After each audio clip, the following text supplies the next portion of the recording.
जय हिंद, वंदे मातरम, भारत माता की जय। राष्ट्रवाद की बात प्रहार के साथ आप सभी का हार्दिक स्वागत है। दोस्तों, जहां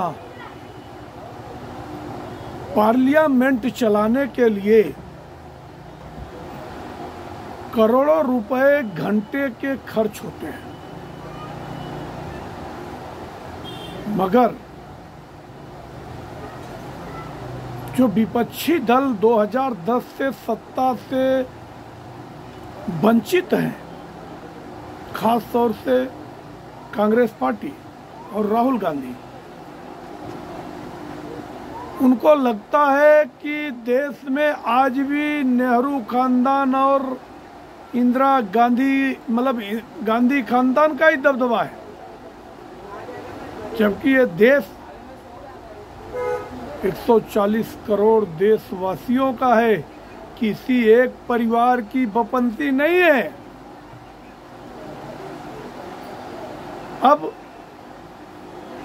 संसद जो बनी है वो वहां हल्ला गुल्ला मारा मारी करने के लिए नहीं बनी है। तुमको मारा मारी करना तो मैदान चुनो। अगर तुम चुनाव में जाते हो, चुनाव हार जाते हो, तो वहां पे सीधे तुम्हारा ईवीएम पे ठिकरा वोट देते हो, अपने करतूतों को नहीं देखते हो कि हमने क्या किया, जनता ने हमें क्यों नकार दिया। अपना खुद का आत्मचिंतन नहीं करते हो। अभी तक एक एक करके 82 चुनाव हारे हो 10 साल के अंदर, मगर आत्मचिंतन कभी नहीं किया। भारत जोड़ो न्याय यात्रा निकाले, महाराष्ट्र में 11 सीटों से आपकी यात्रा निकली और 11 की 11 सीटें हार गए। आत्मचिंतन का विषय है। मैं नहीं कहता हूं कि आप यात्रा नहीं किए, पद यात्रा जरूर किए, मगर उसका मोटिव क्या था, जनता में उसका संदेश क्या जाना चाहिए था, आपने जनता को उसका न्याय क्या दिया। आपके सभाओं में मिले कौन? वो जॉर्ज सोरोस का आदमी आके मिला, सलील शेट्टी। इसका मतलब आपको टेरर फंडिंग हुआ है। मतलब देश विरोधी ताकतों से फंड लेके न्याय यात्रा निकालने की क्या जरूरत थी? कर्ज लेके कोई घी नहीं पीना चाहिए।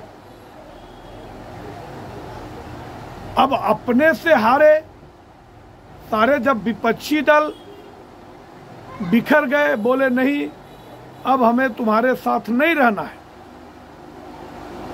तुम्हारे नेतृत्व में हम चुनाव नहीं लड़ सकते,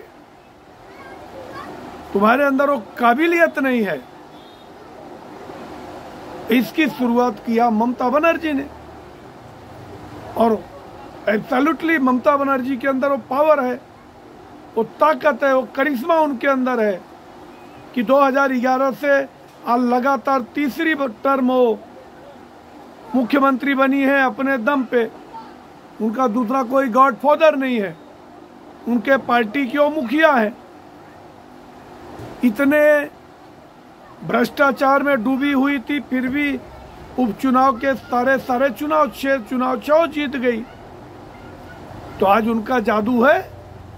भले मुस्लिम प्रस्तीकरण करे, कुछ भी करे, हिंदुओं के ऊपर अत्याचार करे, वो अपने हिसाब से राजनीति करती है।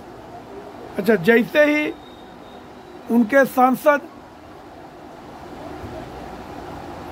कीर्ति आजाद कहे सी है डिजर्व, और मोदी के रथ को रोक सकती, मोदी के जगन्नाथ को रोक सकती है। इधर अखिलेश यादव ने उनको उपचुनाव में 9 की 9 सीटों में 1 सीट भी नहीं दिए, और नतीजा ये हुआ कि दोनों जन डिवाइड हुए और 9 की 9 सीट में सिर्फ 2 सीट जीत पाए।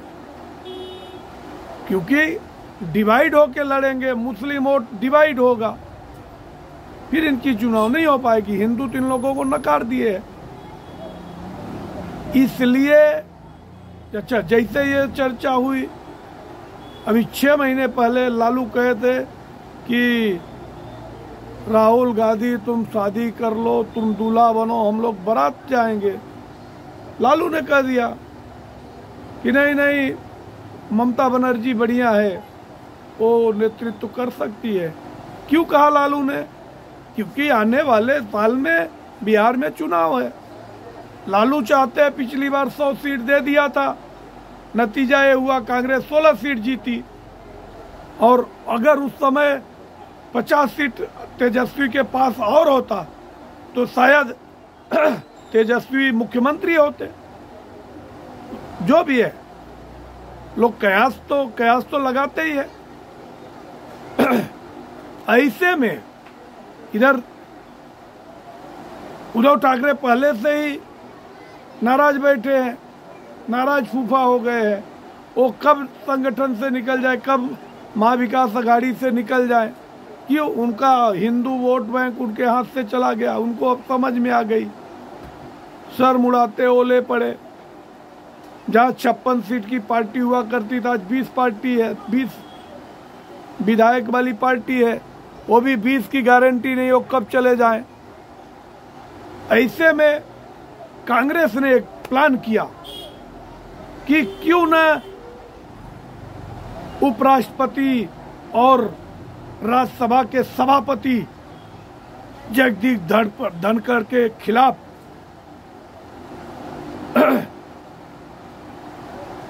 नो कॉन्फिडेंस मोशन लाया जाए। अब विश्वास प्रस्ताव पहली बार कोई चेयरमैन के खिलाफ आ रहा है, जबकि पिछली बार यूपीए 1-2 में जो हामिद अंसारी थे वो देश विरोधी ताकतों से जुड़े हुए थे। बहुत बार नोकझोंक होती थी बीजेपी की, मुख्य विपक्षी पार्टी थी बीजेपी, मगर बीजेपी ने ऐसा नहीं किया। सदन की गरिमा को कायम रखते हुए उनके खिलाफ कोई अभियोग प्रस्ताव लाया नहीं। अच्छा, ये लाने का मकसद सिर्फ इंटैक्ट करना है। जो बिखर रहा है इंडिया अलायंस, वो वापस कांग्रेस के नेतृत्व में एकजुट रहे। मगर ये होना नहीं है। और ये नो कॉन्फिडेंस मोशन आना भी नहीं है, क्योंकि नो कॉन्फिडेंस मोशन कब एक्सेप्ट होगा? कम से कम 14 दिन पहले होना चाहिए। दूसरी बात कि राज्यसभा में आपके 2/3 बहुमत होने चाहिए। अब 127 सीट होनी चाहिए, उसमें केवल 87 सीट है, तो ये तो 50 सीट का फर्क है, ये तो होगा नहीं। अच्छा, लोकसभा में भी पारित कराना, लोकसभा में तुम्हारे बहुमत है नहीं। हाँ, केवल एक मनोवैज्ञानिक दबाव डालना चाहते हो, क्योंकि वो पढ़े लिखे एक योग्य व्यक्ति, जाट समुदाय से आने वाले गरीब परिवार के बेटे हैं, किसान के बेटे हैं। आपको हजम नहीं हो रही है, और आने वाले टाइम में जो सच्चे किसान हैं वो कांग्रेस को और उनके सहयोगी दलों को और भी सबक सिखाएंगे। क्योंकि ये देश लोकतंत्र से चलता है और जनता सब जानती है। जनता को ऐसा नहीं है कि जनता भोली भाली है। अब जनता भोली भाली नहीं है, जनता सब जानती है, और जनता को भरोसा है कि कौन जनता के हित के लिए फैसले लेने वाला है, कौन अपने परिवार और अपने कुटुंब समुदाय के लिए काम करने वाला है। तो मेरा जो अनुमान है कि सिर्फ एक माहौल बनाने के लिए और बिखरते हुए इंडिया अलायंस को एकजुट करने के लिए, और राहुल गांधी को एकमात्र नेता जो इस समय वो सदन विपक्ष एलओपी नेता बने हुए हैं, उसको, उनकी डिग्निटी को कायम रखने के लिए ये एक सोची समझी रणनीति है कांग्रेस की। इसके आगे और कुछ भी नहीं है। आप लोगों का क्या राय है? आप अपने कमेंट सेक्शन में आके अपने विचार रखें और हमारे चैनल को सब्सक्राइब करें। जय हिंद, वंदे मातरम, भारत माता की जय।